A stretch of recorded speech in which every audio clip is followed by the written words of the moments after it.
दीप नारायण सिंह जी। राधा राधा। राधे राधे महाराज जी, चरण स्पर्श। महाराज जी, मैं हाल में ही भारतीय वायुसेना से सेवानिवृत्त हुआ हूँ। मेरे वृद्ध माता पिताजी गांव में रहते हैं और मैं अभी बेंगलोर में रहता हूँ। मेरे माता पिताजी चाहते हैं कि मैं अब गांव में ही उनके पास रहूं, उनकी सेवा करूं। गुरुजी, मेरी भी यही इच्छा है, परंतु अपने बच्चों की शिक्षा के बारे में सोचता हूँ तो धर्म संकट में पड़ जाता हूँ। मेरे माता पिता या किसी तो भी आप हालत में। उनको बंगलौर बुलाइए, तो आप फिर आपका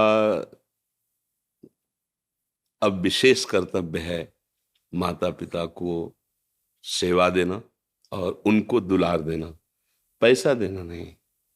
जैसे बच्चे हैं ना, अनाथालय में पैसा जमा कर दो माता पिता का। अगर तुम्हें अनाथालय में वो पालते तो तुम्हें कैसा लगता? उन्होंने अपनी गोद में शौच तुम्हारी करवाई, लघुशंका करवाई, इतना बड़ा किया है।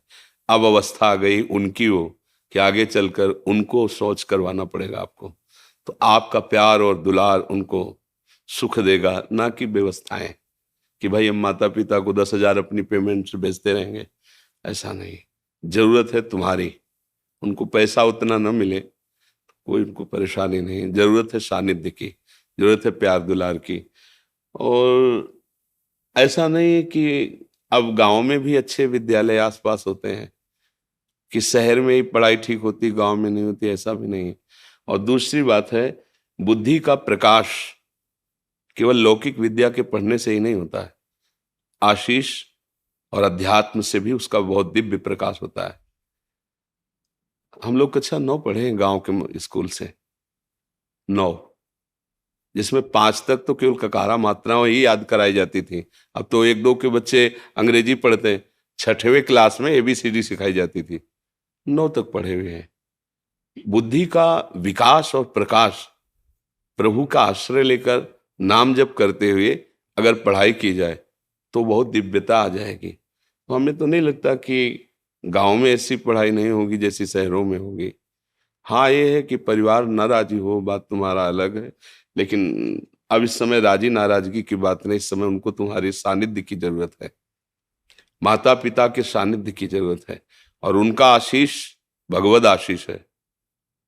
अगर उनका आशीष हो गया तो नहीं, बहुत पढ़े लिखे इंजीनियरिंग किए भी ऐसे ही घूम रहे हैं। ऐसा थोड़ी कोई बहुत रुपया कमा रहे हैं या बहुत, ऐसे नहीं, पढ़े लिखे भी और आशीष है ना, तो वो सर्व सुख प्रदान कर देता है। तो हमारी तो राय यही है। अभी कल ही परसों सत्संग में आया था कि पृथ्वी से महान कौन, यक्ष ने पूछा। तो युधिष्ठिर जी ने कहा मां। और आकाश से बड़ा कौन? उनका पिता।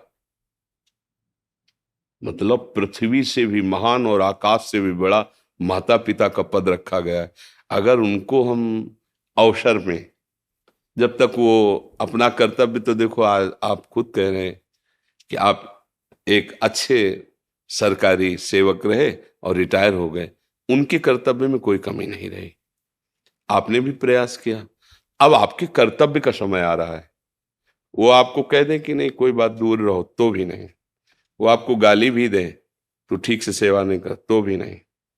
हमको उनमें आसक्त होकर, जैसे यज्ञ करने वाला उपासक यज्ञ के विघ्नों की परवाह न करके अपने इष्ट की पूर्ति के लिए यज्ञ करता ही है। मेघनाद यज्ञ कर रहा था, ये अंगद आदि महापुरुष जन जाके खूब लात मारे, उसके हिला नहीं। जब यज्ञ विध्वंस कर दी लघुशंका आदि करके, तब वो उठा। तो एक यज्ञ की तो ये यज्ञ के समान पावन माता पिता की सेवा है। आज के बच्चे इस बात को नहीं समझते। देश विदेश, नई पत्नी, नए बच्चे, अपना परिवार सुखी रखेंगे हम, निकल गए बूढ़े माता पिता। भले धन है, क्या करेंगे धन? उनको उस समय प्यार की जरूरत होती है। कोई प्यार से, आप नौकर रख दो, प्यार थोड़ी करेगा वो, तो ठीक है, कपड़ा धो देगा, भोजन दे देगा। उस समय उनको प्यार की जरूरत है। वृद्ध है। मेरी तो सबसे यही प्रार्थना, आपसे नहीं, सबसे, चूक मत करना। नहीं, वो अवस्था तुम्हारी भी आएगी और जो तुम्हारे विचार वही संस्कार बच्चों में आएंगे। तो तुम तो बंगलौर में रहोगे, वो अमेरिका में रहेगा, इतनी दूर रहेगा कि मरोगे भी तो आने के लिए उसके पास समय नहीं रहेगा। मतलब हमारी बात को अन्यथा न लिया जाए।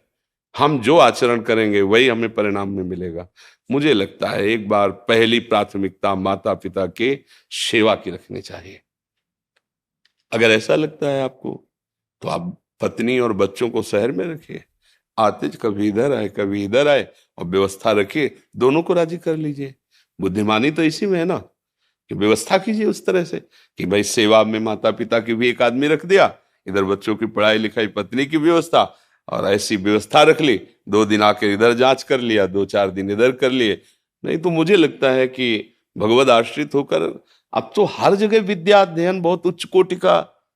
ऐसा तो मुझे नहीं लगता कि गांव की विद्या बहुत, अब पहले थी, पहले बात थी, अब नहीं है। अब तो छोटे छोटे बच्चे, उनसे कहो 39, तो बोले आप इसको अंग्रेजी में बोलिए। छोटे बच्चे बोलते 39, उनको हिंदी से बोलना नहीं आता, गांव के बच्चे हैं। हाँ, उनको बोलना पड़ेगा 39, बोले आप समझ गए। ऐसा तो मतलब पढ़ाई हो रही है, तो उत्तम बातें हैं हमारी तरफ से, क्योंकि हम जहाँ हैं ये अध्यात्म मार्ग है। माता पिता के आशीर्वाद से सब कुछ हो सकता है। अगर उनका भाव बिगड़ गया तो अब फिर दोबारा मां नहीं मिलती। आज वो वृद्ध हो गए, अब उनकी सेवा के लिए कोई है नहीं, और हम अपनी और अपने संतान की उन्नति का सोचे तो उनका क्या होगा। कई ऐसे माता पिता दुख भरे मिले हुए हैं, माना है कि उनके बच्चों ने लाख रुपए जमा कर दिए वृद्धाश्रम में, अनाथालय में। नहीं नहीं भाई, अनाथालय की जरूरत नहीं, तुम उनके पुत्र हो, अनाथ कैसे। उनकी चाहे उनको समीप बुला के या उनके समीप जाके या दोनों की दोनों जगह व्यवस्था करके, पढ़े लिखे हो जैसे बने उनको राजी कर लो। और जब तक उनका शरीर पूरा ना हो जाए तब तक ये बहुत बड़ी यज्ञ है, बहुत बड़ी तपस्या है, ये मानकर। वो तुम्हें गाली दे सकते हैं, वो 4 लोगों के सामने तुम्हारी निंदा कर सकते हैं, रात दिन सेवा करोगे फिर भी वो निंदा करेंगे, तुम्हें नहीं सुनना, तुम्हें वही सेवा करनी जैसे कर रहे हो। तो उसका फल क्या होगा, प्रकाशित हो जाओगे, इस लोक में भी सुखी रहोगे, परलोक में भी सुखी रहोगे। बस बात समझ लो। हाँ, अगर समझ आ जाएगी तो, नहीं तो फिर ये तो बाबा जी हैं, हम तो सलाह दे देते हैं, मान लो तो मान लो, ना मान लो तो फिर अपने ऊपर थोड़ा सोचो, कल वही दशा आएगी। और तुम जिनको लाडले की, जिसकी उन्नति की चाह करते हो, ऐसी उन्नति के सोपान पर चढ़ जाएंगे तो विदेश में रहेंगे। बोले इस समय अमेरिका में है लड़का, अब तुम परेशान हो, पानी देने वाला कोई नहीं, सूचना भी जाएगी कि पधार रहे हो तो जलने के बाद ही आ सकते हैं, क्योंकि तुरंत पास थोड़ी है कि गांव के हैं, इस गांव से उस गांव में आ गए। वो मालिक देख रहा है, एक एक वृत्ति देख रहा है। धन और लौकिक उन्नति तभी सुख देती है जब उसके साथ आशीष हो, बड़े बुजुर्गों का आशीर्वाद हो। तो कम पैसा भी होगा ना तो तुम चौड़ी छाती आनंदित करके घूमोगे, और उनकी डाह, उनकी जलन, वो फिर दुख। आज हमारा समाज इस बात को नहीं समझ पा रहा है। बूढ़े माता पिता का सम्मान करना भूल गए। एक परिचय के थे तो ऑफिसर थे, तो उनके पिताजी गांव के थे, अंगौछा डाले और ऐसे कांच लगाए और गए वहां। पहले तो घुसने ही नहीं दिया, तो उनका ले जो तुम्हारे सर हैं उनके हम बाप हैं। तो हाँ, रास्ता जब गए तो वो कुर्सी से नहीं उठे। तो उन्होंने देखा उनका, अब पिता तो पिता ही ला देखा, तो उनका हम तो मिलने आए थे आपसे, बात की, वो वापस हो गए। और जब वापस हो रहे थे धीरे धीरे कदम से, तो उनके बगल वाले ऑफिसर, ये कौन था, आपसे कोई प्रणाम नहीं किया, मतलब आपको सल्यूट नहीं किया आप ऐसे। बोले हमारे घर का एक नौकर था, वो मिलने आया था। उनके कान में आवाज पड़ी, बस आंसू गिराते हुए गए। और जब मिले हमसे तब बताया कि कह रहा था अपने ऑफिसरों के सामने कि हमारे घर का नौकर है। बोले पढ़ाया लिखाया, मेहनत करके उसको उस पद में पहुंचाया, और हम ही को कह रहा था कि ये नौकर है, उठ के पैर भी नहीं छुआ था। उनका कल्याण की तो बात जाने दो, कभी शांति और चैन से सो नहीं पाएगा, क्योंकि औरों का साप चाहे विलंब से लगे, जिसने पाला है वो माता पिता, नौकर अरे उठ के छूते तो उनका हृदय भारी हो जाता है कि पढ़ाया लिखा है ना, देखो मेरा लड़का सभा में अफसरों के सामने पैर छू रहा। ये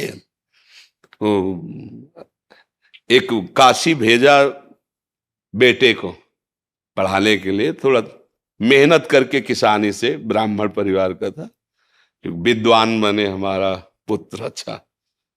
और 10 वर्ष यहां से पैसे भेजते, 10 वर्ष बाद आए तो पिता तो किसान आदमी, अब उनको पंडितों के बीच में पिता ने जो बहुत सूक्ष्मता से देखा, जैसे जैसे देखो प्रणाम की एक मुद्रा, पेट में हाथ लगाया ना, ऐसे देखा प्रणाम कर, पेट ने चरण में हाथ लगाया जाते, ले देखा है ऐसे तो ऐसे ही वो समझ गया, तो उनका बेटा पढ़े, बोले हाँ पढ़े,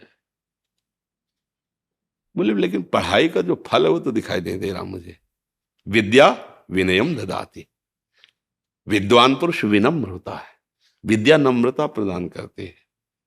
तुम्हारे अंदर अभी वो विद्या नहीं है जिसको पढ़ाने के लिए भेजा था, वो विद्या तुम्हारे अंदर नहीं, तो उनका आप जांच लीजिए, आप हमसे जो प्रश्न चाहे वो प्रश्न कर सकते हैं, जैसा चाहे आप हम, बोले अपने गुरुजी से पूछना जाकर के, एक बार काशी जाओ, पैसा हम फिर देते हैं, कि पिताजी ने कहा है कि तुम्हें वो विद्या प्राप्त नहीं जिस विद्या के लिए हमने काशी भेजा था। आज हम लोग बहुत पढ़े लिखे ग्रेजुएट हो रहे हैं, लेकिन वो विद्या धूर्तता ला रही है, नहीं दे, कठोर शब्दों से माता पिता को उत्तर दे देना, तुम क्या जानो पुराने जमाने के, हमारी आधुनिकता की नई समाज ऐसा, जो प्रातः काल उठ के रघुनाथा, मात पिता गुरु नावई माता, जो स्वयं भगवान है, वो अपने माता, और आज हम ग्रेजुएट हो रहे हैं, उनके चरण छूने में सब चाहते हैं, अगर वो बीमार हो जाएंगे तो उनकी सोच फेंकने में सब चाहेंगे, और उन्होंने वर्षों हमें गोद में लगाया है लघु शंका की। मुझे लगता है ये पढ़ाई लिखाई संपत्ति ये चैन नहीं दे पाएगी अगर बुजुर्गों की छाती जली और उनको लगा कि, तो मेरी प्रार्थना सबसे, आपको ही निमित्त बनाकर उपदेश दे रहे हैं सबको, कि भाई मेरी बात मान लेना, जीवन भर पछतावे से मुक्त नहीं हो पाओगे अगर अपने माता पिता को इस स्थिति में छोड़ दिया।